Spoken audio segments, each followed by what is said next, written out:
Hello दोस्तों, कैसे हैं आप सब। मैं सिया उत्तराखंड के पौड़ी गढ़वाल से अपने ब्लॉग सिया पहाड़ी में आपका स्वागत करती हूँ। तो आज हम आपको लेके चलते हैं उत्तराखंड के बहुत ही फेमस टेम्पल डांडा नागराजा मंदिर में।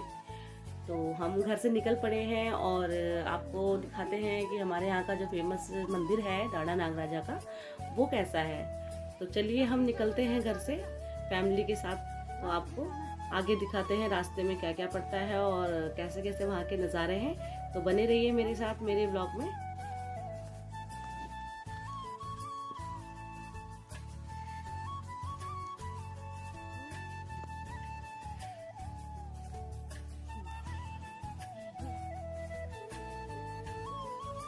और ये हम आ गए हैं अपने गांव के बीचों बीच। जो बरगद का पेड़ है, ये करीबन कई सौ साल पुराना बरगद का पेड़ है। शायद से हमारे दादा या परदादा के ज़माने का है। तो ये बहुत ही ज़्यादा पुराना पेड़ है, इसीलिए ये बहुत घना है और इसकी जटाएं जो है ये बहुत ज़्यादा लंबी लंबी हो रखी हैं। और जब भी कोई मुसाफिर जैसे यहाँ से गुज़रता है तो वो इसी पेड़ के नीचे छाया में थोड़ी देर आराम करता है और तब जाके आगे कहीं भी उसे जाना होता है तो वो आगे निकलता है। ये सामने हमारा चौक का भगवती का मंदिर है, माँ ज्वाल्पा देवी का मंदिर है। तो ये तो गांव के बीचों बीच पड़ता है, यहाँ तो हम जाते रहते हैं। बट ये जो पीपल का पेड़ है ये हमारे गांव की शान है।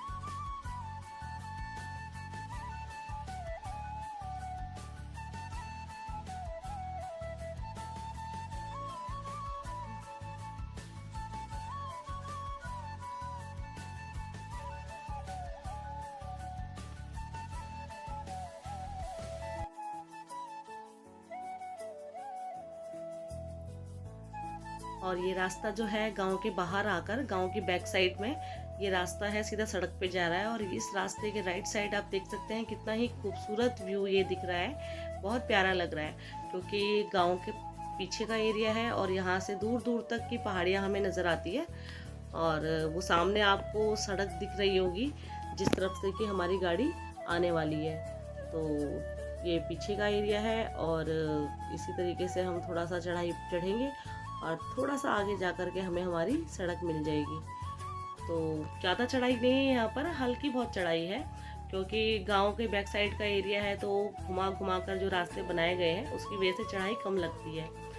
और ये सामने कुछ गांव हैं, दो चार गांव, तो इनको भी आप देख सकते हैं कितने प्यारे लग रहे हैं दूर से, कितना खूबसूरत नज़ारा लग रहा है। ये एक घर है जहाँ लोग आते हैं गर्मियों की छुट्टियों में। अभी फ़िलहाल ये बंद पड़ा हुआ है।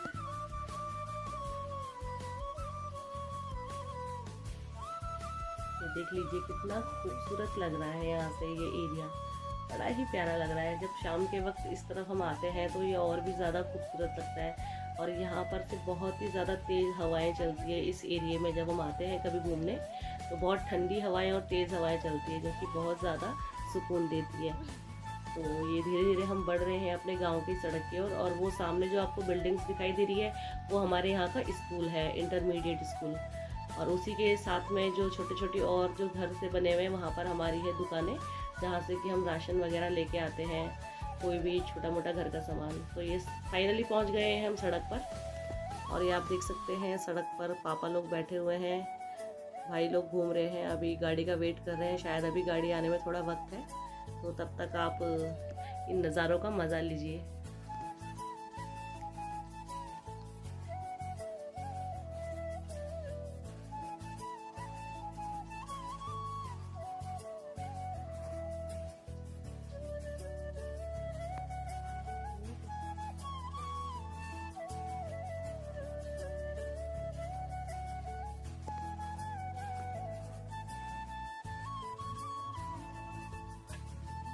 ये हमें गाड़ी मिल गई है और हम अब सब गाड़ी के अंदर बैठ चुके हैं।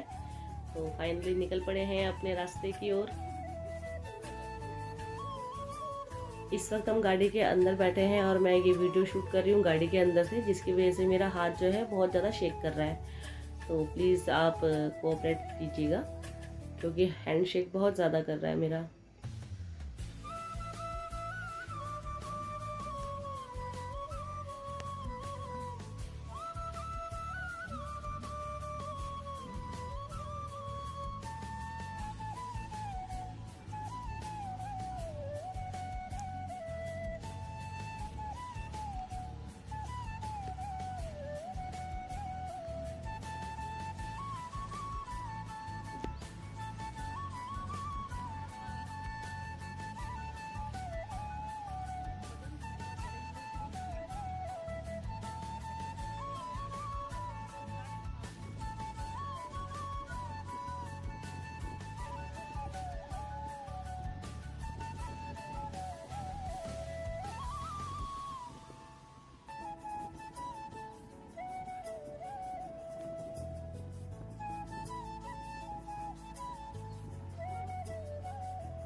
फाइनली हम पहुंच चुके हैं अपनी डेस्टिनेशन पे, और ये सामने आपको जो दुकानें दिख रही हैं, यहाँ पर मंदिर से जुड़ी हुई सारी सामग्री आपको मिल जाएगी। यहाँ पर घंटियाँ मिलती हैं जो कि मंदिर में मन्नत मांग के लोग चढ़ाते हैं, प्रसाद मिल जाता है। इसके अलावा आप पूजा से रिलेटेड कोई भी सामग्री लेना चाहते हैं तो वो भी आपको यहाँ पर मिल जाएगी। यहाँ पर बनी बनाई पूजा की थालियाँ भी मिल जाती हैं, और साथ ही लगी है यहाँ पर पार्किंग। दूर दूर से आने वाले जो लोग हैं उनके लिए गाड़ी खड़ी करने की यहाँ पर सुविधा है। यहाँ पर एक पार्किंग बनी हुई है, और ये रास्ता जो मैं आपको दिखा रही हूँ ये जा रहा है सीधा मंदिर की ओर। और सामने एक और शॉप है प्रसाद की, और आप देख सकते हैं हम यहाँ से अभी प्रसाद खरीद रहे हैं। उसके बाद हम सीधा चढ़ाई करेंगे। चढ़ाई ज़्यादा नहीं है बट थोड़ी सी तो है। एंड भाई लोगों ने प्रसाद शायद से खरीद लिया है, तो चलते हैं आगे की तरफ। बाकी यहाँ का जो मुख्य प्रसाद होता है वो है गुड़ की भेली। हमारे में गुड़ की भेली बोलते हैं प्रसाद को, क्योंकि वो गुड़ से बना हुआ होता है। और बाकी आप और भी कुछ ले सकते हैं, मीठी इलायची ले सकते हैं, और अपने घर से अगर कुछ लेके आना चाहो चढ़ा हुआ तो आप वो भी लेके आ सकते हैं। फिलहाल तो जो मंदिर के आसपास जो पूजा का प्रसाद और सामग्री वगैरह मिलती है, हम लोग उसमें से गुड़ की भेली लेके जाते हैं। तो चलते हैं आगे। शायद मम्मी ने घंटी ली है छोटी सी चढ़ाने के लिए, क्योंकि कहा जाता है कि इस नाग देवता के मंदिर में अगर आप कोई मन्नत मांग के जाओ तो आपको वादा करना होता है कि अगर आपकी मन्नत पूरी हो जाएगी तो हम वहाँ पर घंटी चढ़ाएंगे। अब घंटी आपके श्रद्धा के हिसाब से होती है। आप 1 किलो की घंटी चढ़ा सकते हो, 2 किलो की चढ़ा सकते हो, 5 किलो या 10 किलो, जैसी आपकी श्रद्धा हो आप ऐसा चढ़ा सकते हो। तो हमने अभी छोटी सी ले रखी है, तो हम बस चढ़ाने जा रहे हैं ऐसे ही कि चलो मन्नत मांगी है तो भगवान के दर्शन भी कराएंगे और अपनी तरफ से इच्छा से अपनी घंटी भी चढ़ा के आ जाएंगे। तो ये निकल पड़े हैं हम शटर के नीचे से। तो चलते हैं आपको लेकर आगे, बने रहिए मेरे साथ मेरी वीडियो में।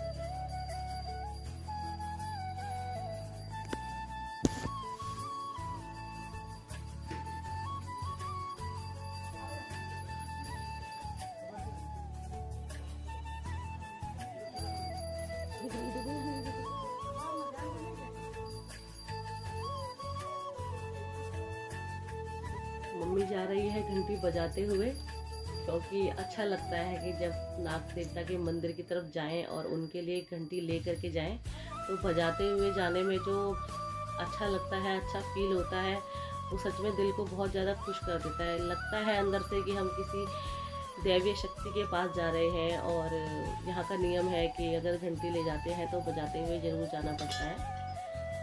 फाइनली हम मंदिर के आधे रास्ते में आ चुके हैं, और ये भाई लोग घंटी बजा रहे हैं। ये भी चढ़ाई हुई घंटियाँ होती है जो लोगों द्वारा यहाँ पर चढ़ाई हुई होती है मन्नत पूरी होने के बाद। तो इन घंटियों को इस तरीके से यहाँ पर भी लगा देते हैं, और कुछ मंदिर के अंदर जो है मंदिर का प्रांगण है वहाँ पर भी इन घंटियों को हम चढ़ाया करते हैं।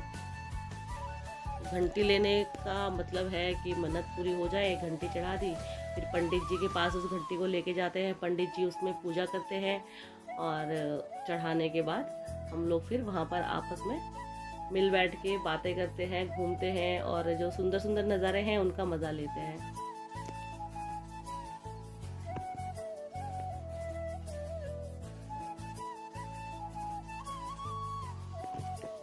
ये आप देख सकते हैं इस रास्ते से जो पीछे के गांव हैं वो कितने खूबसूरत लग रहे हैं, बहुत दूर दूर तक दिखाई दे रहा है।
तो फाइनली हमने शटर वाला रास्ता क्रॉस कर लिया है और सामने यहाँ पर कुछ घर बने हुए हैं जो उन लोगों के हैं जिनके यहाँ पर कैंटीन्स होते हैं और पूजा सामग्री की दुकानें होती हैं, तो उन लोगों के यहाँ पर घर बनाए हुए हैं। और ये कुछ इस तरीके से चारों तरफ का नज़ारा है और सभी लोग जो है मंदिर के अंदर घुसने की तैयारी कर रहे हैं। तो जो फाइनल जो घंटियाँ यहाँ पर टंगी हुई हैं उनको बजाकर नागराजा को उजागर कर रहे हैं कि हे नाग देवता, हम आपके दर्शन करने आ चुके हैं, तो जागिए। ये है मंदिर का मेन गेट। ये सामने एक रेस्टोरेंट है जिसमें कि आपको स्नैक्स वगैरह, चाउमीन, समोसे वगैरह मिल जाएंगे खाने के लिए।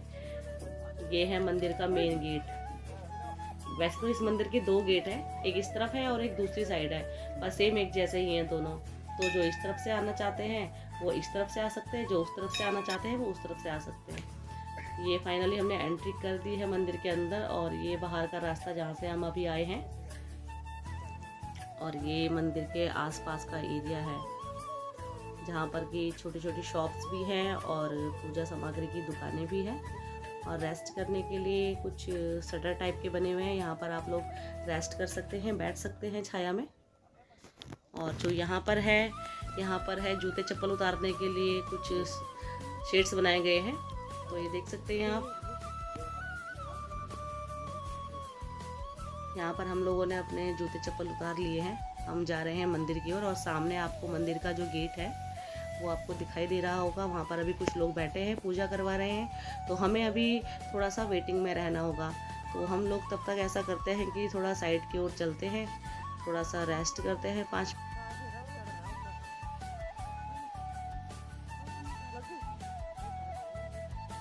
ये मंदिर के राइट साइड का एरिया है और हम चल पड़े हैं उस ओर, क्योंकि वहाँ पर कुछ नल वगैरह लगे हुए हैं जिससे कि हम थोड़ा सा हाथ मुँह धोकर साफ़ हो जाएं, स्वच्छ हो जाएं और पूजा करने के लिए फिर हम बैठ सकेंगे। तो आइए चलते हैं।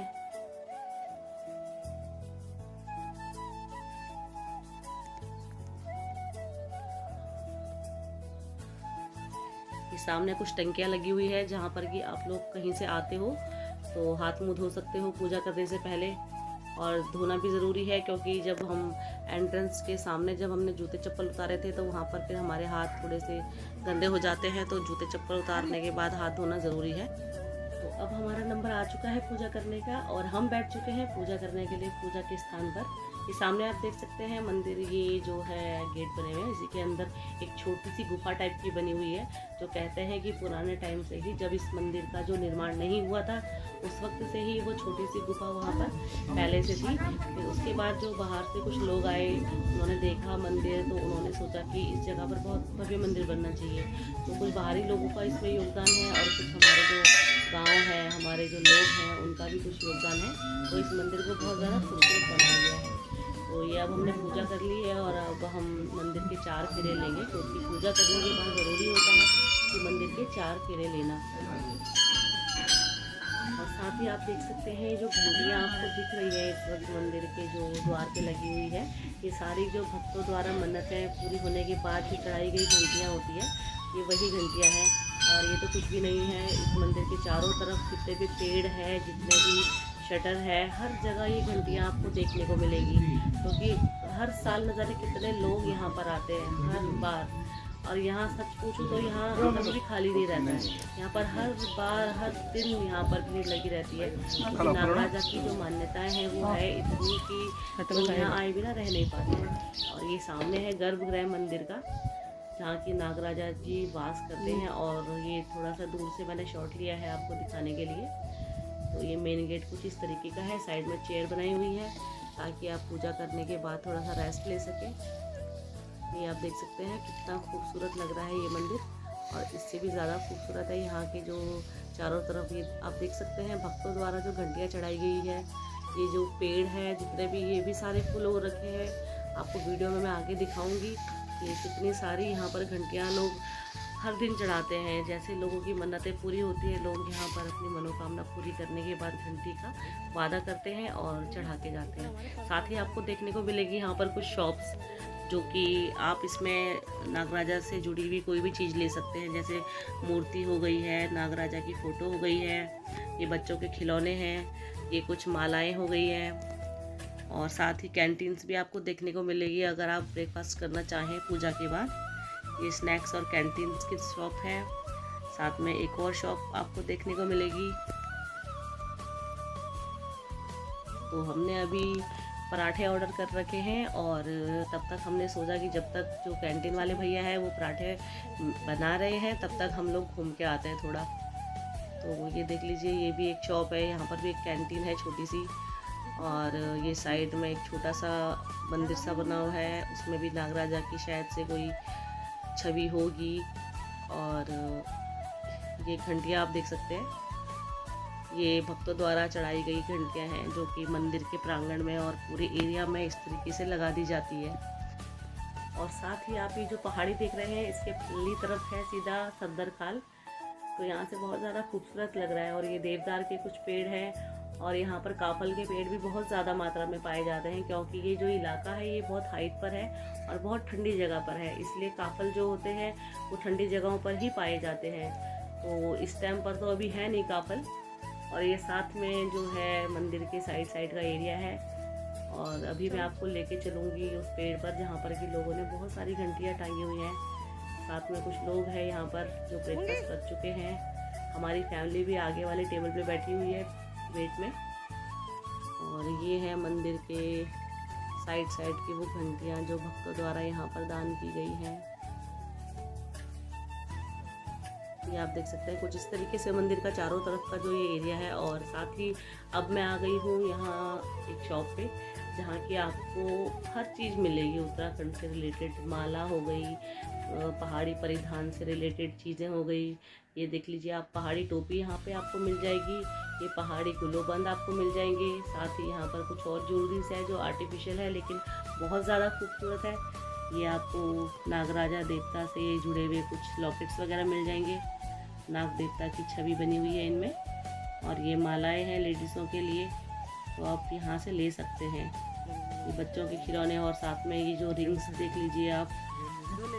और ये और भी कई चीज़ें हैं जो मंदिर से जुड़ी हुई हैं और मंदिर की निशानी के तौर पर आप यहाँ से लेके जा सकते हैं। ये कंगन देख लीजिए लेडीज़ों के लिए, और बहुत सारी चीज़ें हैं। साथ में ये एक और दुकान है जिसमें कि भगवान जी की मूर्तियाँ मिलती है। ये मैं आपको ले चलती हूँ। यहाँ पर देख लीजिए नागराजा मंदिर और मेन गेट की फ़ोटो अगर आप लेके जाना चाहते हैं मेमोरी के तौर पर तो आप यहाँ से ख़रीद सकते हैं।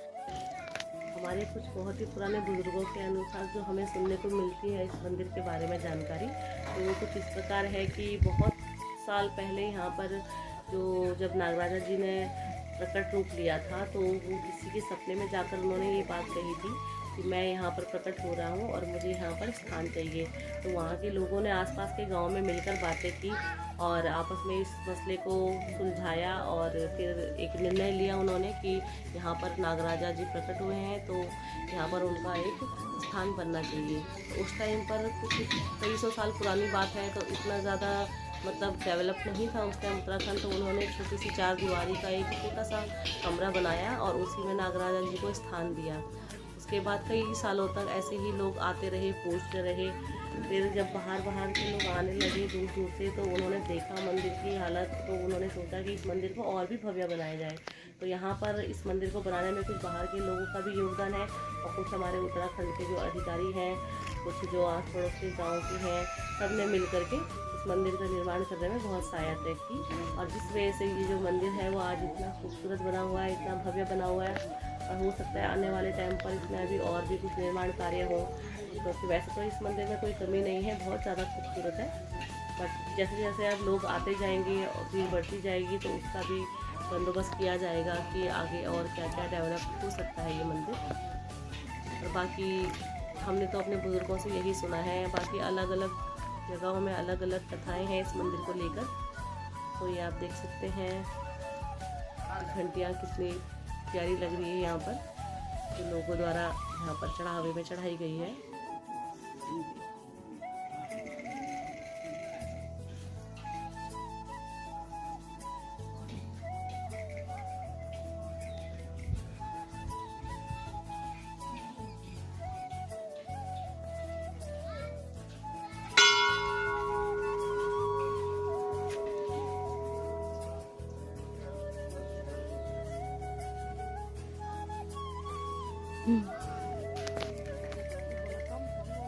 फाइनली हम चले गए हैं रेस्टोरेंट के आगे, क्योंकि अब भूख भी बहुत लग चुकी है और टाइम भी कुछ ज़्यादा ही हो गया है। तो ये भैया जी ने पराठे बना दिए हैं और सर्व कर दिए हैं। ये साथ में आपको यहाँ पर ब्रेकफास्ट में एक चटनी मिलेगी लहसुन की। पराठा देख लीजिए आप इस साइज़ का, उसमें थोड़ा सा मक्खन, थोड़ा सा अचार, और आप इस तरीके से यहाँ पर ब्रेकफास्ट ले सकते हैं। वैसे तो यहाँ पर ब्रेकफास्ट के लिए आपको और भी कई चीज़ें मिल जाएंगी।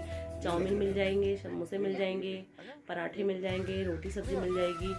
ये सुबह का नाश्ता होता है। एंड हम निकल चुके हैं खाना पीना खाने के बाद अपने घर की ओर। तो जल्दीबाजी में बहुत ज़्यादा टाइम हो गया है, इसलिए मैं आपको मंदिर से बाहर आने की वीडियो नहीं दिखा पाई, इसीलिए हम सीधा आपको नीचे जाकर ही दिखाएंगे। तो ये हम आ चुके हैं वापस से अपने जो टैक्सी स्टैंड है वहाँ पे। तो आई होप आपको मेरा ये ब्लॉग आज का पसंद आया होगा। अगर आप लोग भी आना चाहते हैं यहाँ घूमने के लिए तो एक बार ज़रूर विजिट कीजिएगा और घूमिएगा यहाँ पर, आपको बहुत अच्छा लगेगा।